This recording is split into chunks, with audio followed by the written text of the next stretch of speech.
Ну, насправді я теж під такими враженнями. От зараз дозвонювачки.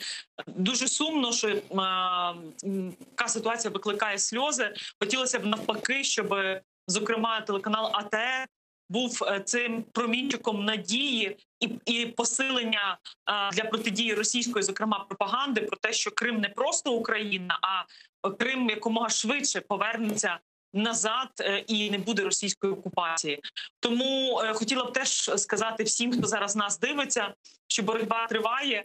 От я дуже сподіваюся, що ця платформа з деокупації Криму чи Кримська платформа, яку готують цього року, от вона прийде на найвищому рівні, і це буде ще один з прикладів боротьби України за відновлення територіальної цілісності і повернення Крыму и Донбассу. Ну, как вы думаете, почему так сегодня происходит? С одной стороны, мы видим какие-то шаги в направлении деоккупации Крыма в виде инициативы проведения крымской платформы и так далее, но с другой стороны перекрывают голос Крыма фактически, лишая ее финансирования. Вот как коррелируются эти вещи между собой?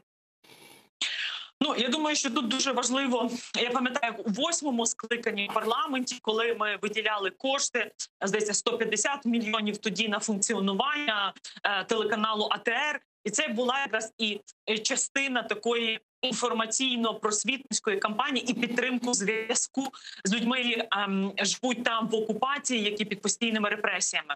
Мені здається, що дуже важливо зараз, і перед тим у вас була депутат-представник партії «Слуга народу», тобто доносити представникам, наскільки саме ваше мовлення є важливим в боротьбі за повернення Криму. От і я думаю, що треба говорити з урядом, з президентом і їх переконувати, щоб взагалі таких випадків не було, тому що це невеликі кошти, якщо подивитися взагалі видатки на утримання телеканалу, зважаючи на ту глобальну місію, яка в нього є.